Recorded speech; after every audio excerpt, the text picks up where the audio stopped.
দাঁড়িয়ে কি ভাবছো? টুনি, বনে অনেকগুলো কাজ খুঁজলাম, কিন্তু কেউ তো কাজ দিল না। তাই ভাবছি আমাদের এই পুকুরে মাছ চাষ করে সংসার চালাবো।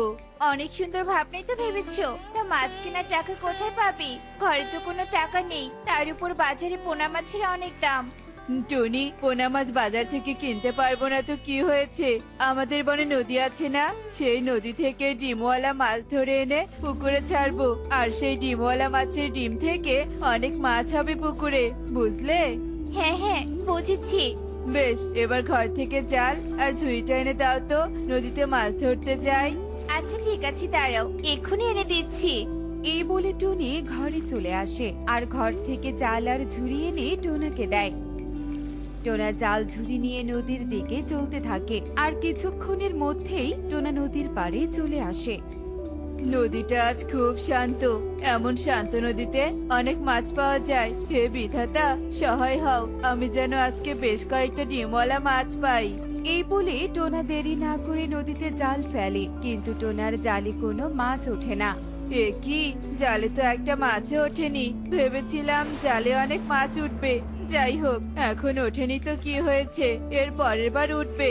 টোনা এভাবে নিজেকে সান্ত্বনা দিয়ে পুনরায় নদীতে জাল ফেলে, কিন্তু আবারও টোনার জালে কোনো মাছই ওঠে না। টোনা বারবার জাল ফেলতে থাকে। এভাবে দিন গড়িয়ে সন্ধ্যা নেমে আসে। সন্ধ্যা নেমে এলো, তবুও একটা মাছ পেলাম না। হায় রে কপাল, জালটা ফেলতে ফেলতে শরীরটাই ক্লান্ত লাগছে। এখন আর জাল ফেলার শক্তিও নেই। যাই বাবা, বাড়িতে যাই, কাল না হয় আবার আসবো। টোনা মন খারাপ করে নদীর পার থেকে বাড়ির উদ্দেশ্যে চলতে থাকে। অন্যদিকে, বাঁচাও, আমাকে কেউ বাঁচাও, দুষ্ট সাপের হাত থেকে আমাকে কেউ বাঁচাও, কেউ সাহায্য করো দয়া করে। ইস, কেউ তোকে সাহায্য করবে না। আজকে তুই আমার পেটে যাবি। হি, হি, হি, হি, হি। তোকে খেয়ে আমি পেট ভরাবো। দাঁড়া, দাঁড়া বলছি। ইস, সাপ, আমার পিছু ছেড়ে দে, নয়তো ভালো হবে না কিন্তু। তুই আমাকে হুমকি দিচ্ছিস? দাঁড়া, দাঁড়া রে। ইস, সাপ এভাবে ব্যাংকে তাড়া করতে থাকে আর ব্যাং লাফিয়ে লাফিয়ে সামনের দিকে ছুটতে থাকে আর সাহায্যের জন্য চিৎকার করতে থাকে। টোনা বাড়ি ফেরার পথে ব্যাঙের চিৎকার শুনতে পায়। এ কি, মনে হচ্ছে কেউ সাহায্যের জন্য চিৎকার করছে, কিন্তু কে চিৎকার করছে? আশেপাশে তো কাউকেই দেখছি না। দেখি তো আরেকটু সামনে এগিয়ে। আরে, ওই তো ব্যাংকটা সাহায্য চাচ্ছে। আয় ব্যাং, আয়, তুমি এভাবে ছুটে সাহায্য চাচ্ছ কেন? কি হয়েছে তোমার? আমাকে বাঁচাও পাখি, আমাকে একটা সাপ তাড়া করছে, ও আমাকে খেয়ে ফেলবে। শান্ত হও ব্যাং, শান্ত হও, আমি তোমাকে সাহায্য করব। আমি থাকতে ওই সাপ তোমার কিছুই করতে পারবে না। তুমি আমার আড়ালে দাঁড়াও। এই বলে টোনা আশেপাশে তাকিয়ে মাটিতে পড়ে থাকা একটা লাঠি তুলে নেয় আর ঠিক তখনই সাপটা সেখানে চলে আসে। সাপ, তুই নিরীহ ব্যাংকে খাওয়ার জন্য তাড়া করছিস? হ্যাঁ, কোথায় সেই ব্যাঙ? ও তোর পেছনে লুকিয়ে আছে দেখছি। এই বজ্জাত ব্যাঙ, বেরিয়ে আয়, তোকে খেয়ে ক্ষুধা মেটাই। খবরদার, ব্যাঙের দিকে তাকাবি না, নয়তো ওই লাঠি দিয়ে তোর মাথা ফাটিয়ে ফেলবো। যা এখান থেকে, যা বলছি। ইস, আমাকে ভয় দেখিয়ে লাভ নেই, আমি ভয় পাচ্ছি না। পাখি, তুই বাঁচতে চাইলে ওই ব্যাঙকে আমার হাতে তুলে দে। আমাকে ভয় পাচ্ছিস না তাই না?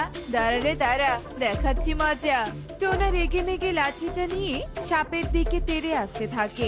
এই দেখে সাপ ভয় পেয়ে যায় আর সেখান থেকে লেজ গুটিয়ে পালিয়ে যায়। ব্যাং, এখন তুমি নিরাপদ। সাপ পালিয়েছে, এবার তুমি তোমার ঠিকানায় ফিরে যেতে পারো। তোমাকে অনেক ধন্যবাদ টোনা পাখি, তুমি না থাকলে সাপটা আমাকে খেয়ে ফেলতো। তোমার এমন মহৎ কাজের জন্য আমি তোমাকে উপহার দিতে চাই। বলো, তোমার কি চাই?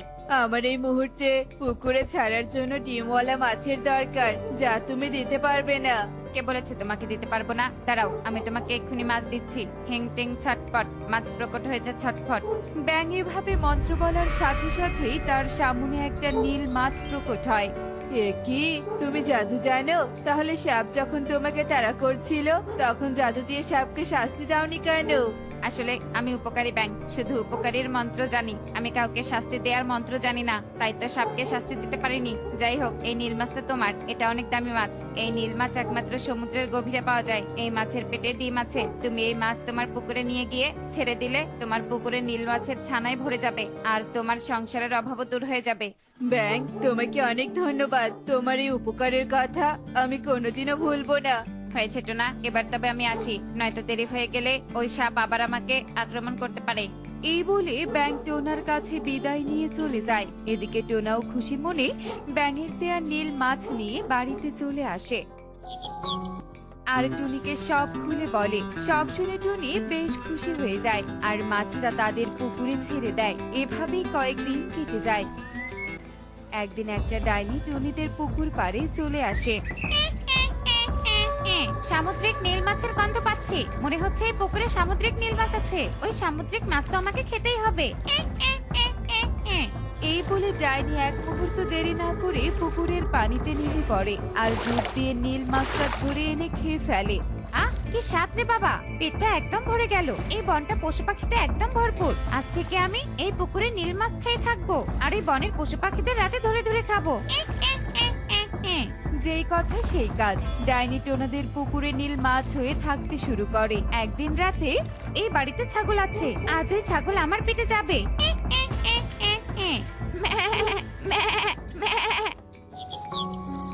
আমার ছাগল, আমার ছাগলটাকে চুরি করলো রে, আমার শখের ছাগল। হে বিধাতা, যে আমার ছাগল চুরি করেছে তাকে তুমি শাস্তি দাও। কাকুলি তার ছাগলের শোকে কান্না করতে থাকে। এভাবেই যত দিন যেতে থাকে, ডাইনি পাখিদের বাড়ি থেকে মুরগি, হাঁস, পুকুরের মাছ চুরি করে খেতে থাকে। দাদারা দিদিরা, বনে এসব হচ্ছেটা কি? রোজ কারো না কারো বাড়ি থেকে ছাগল, গরু, হাঁস, মুরগি চুরি হয়ে যাচ্ছে। আমাদের বনে তো ছিল না, তাহলে নতুন করে চোরটা হলো কে? জানি না রে তোতা, তবে আজ থেকে আমাদের সবাইকে সচেতন থাকতে হবে। কে ওই চোর আমাদের সবাইকে জানতেই হবে। বিউটি দিদি ঠিকই বলেছে, আজ রাত থেকে আমরা বন পাহারা দেব।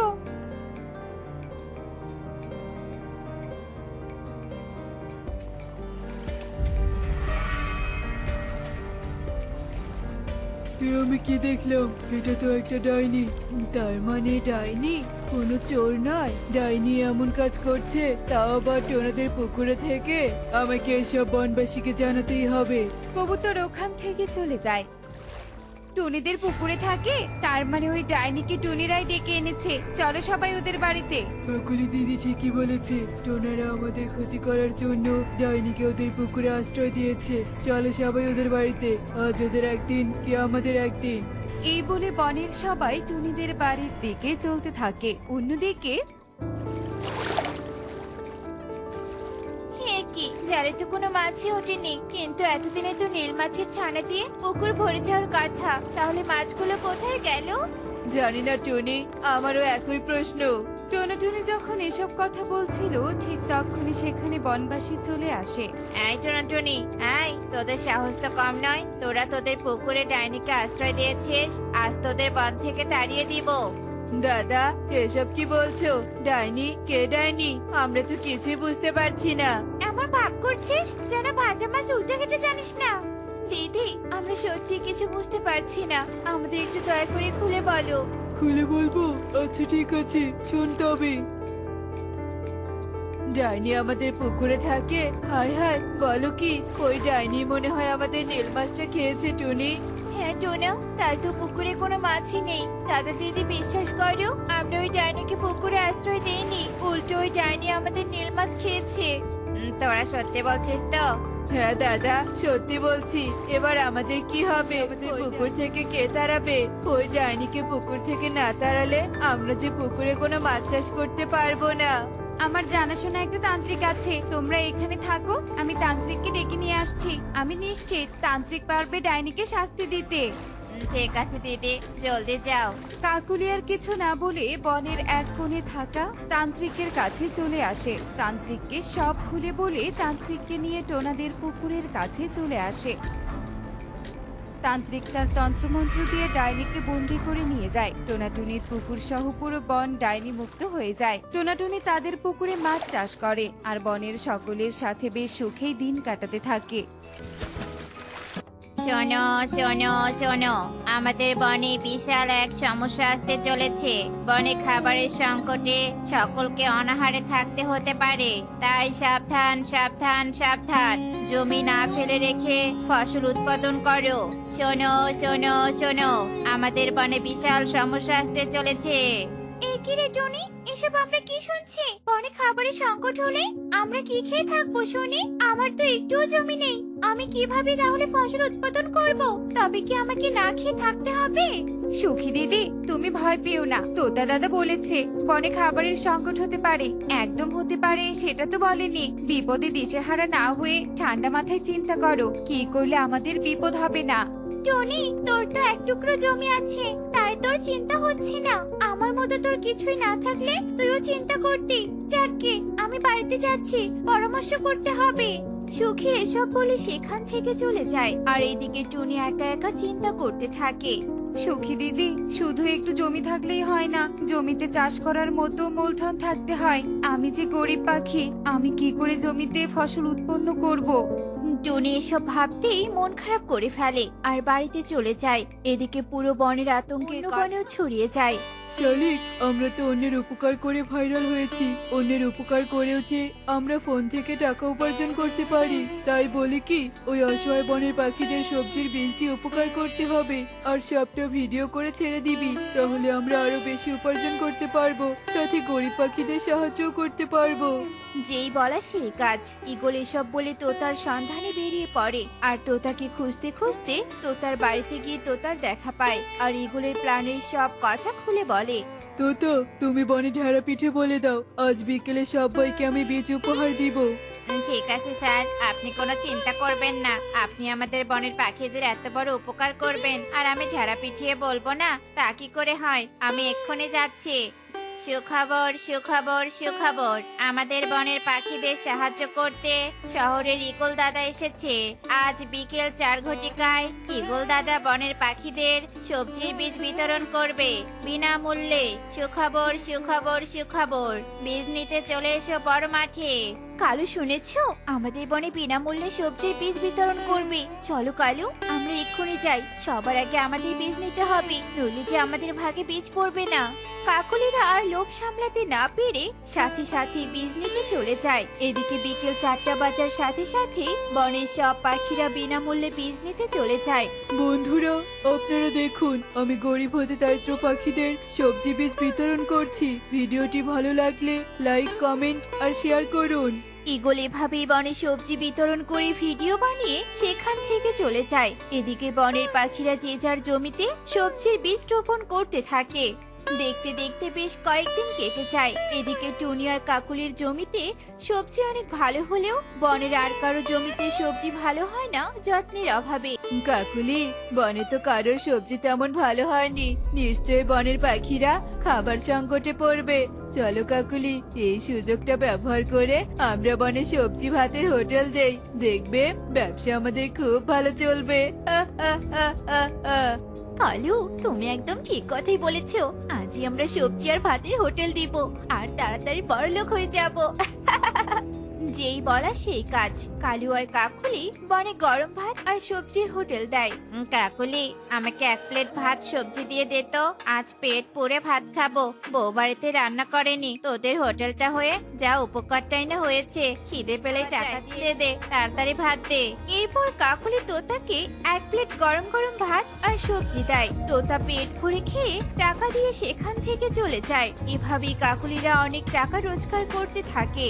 এই 10, এই 20, 30, 100, 200, 1000। কাকুলি, দেখেছো সকাল হতেই আমরা কতগুলো টাকা রোজগার করেছি। কালু, সবই তো বুঝলাম, কিন্তু সারাদিনে এতটুকু টাকা দেখে আমার চোখ ভরছে না। এবার আমাদের আরো বেশি টাকা দেখতে হবে। কি আরো বেশি টাকা? কিন্তু কিভাবে?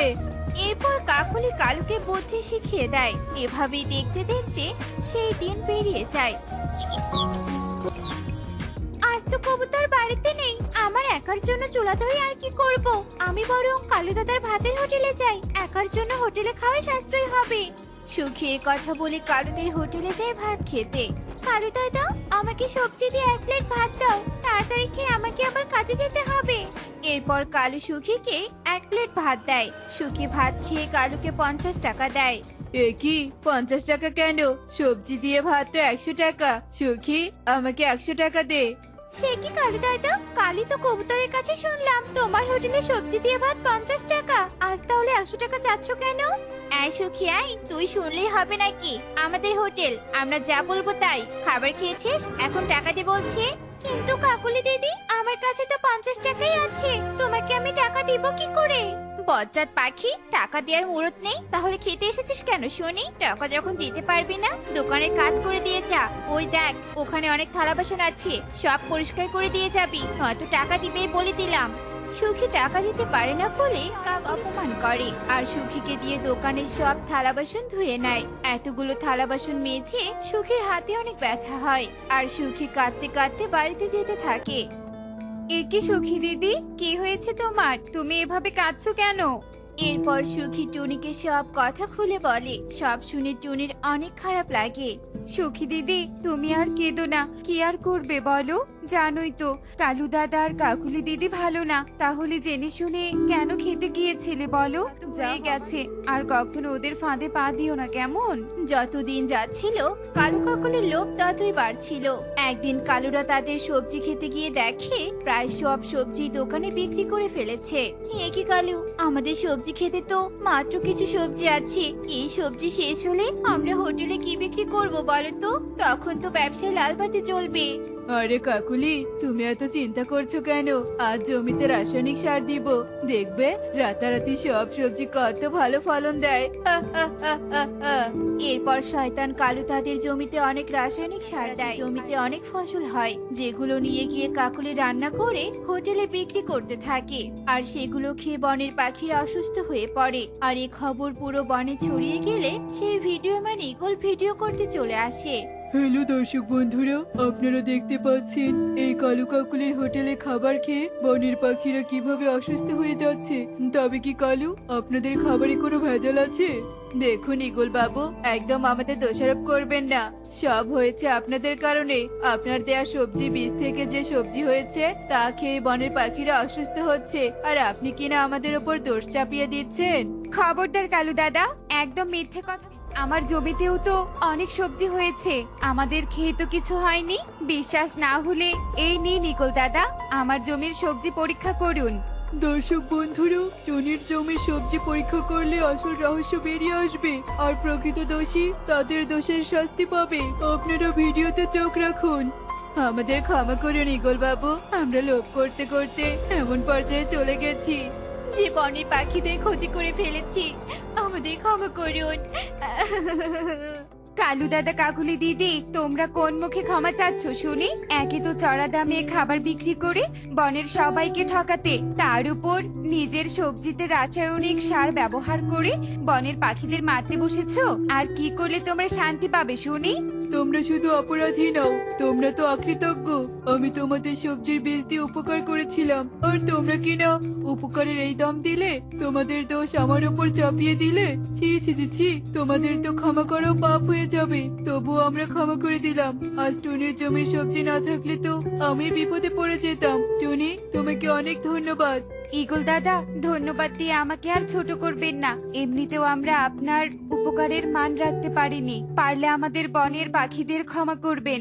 আমাদের হাতে আর সময় নেই, এক্ষুনি বনের পাখিদের হাসপাতালে নিয়ে যেতে হবে।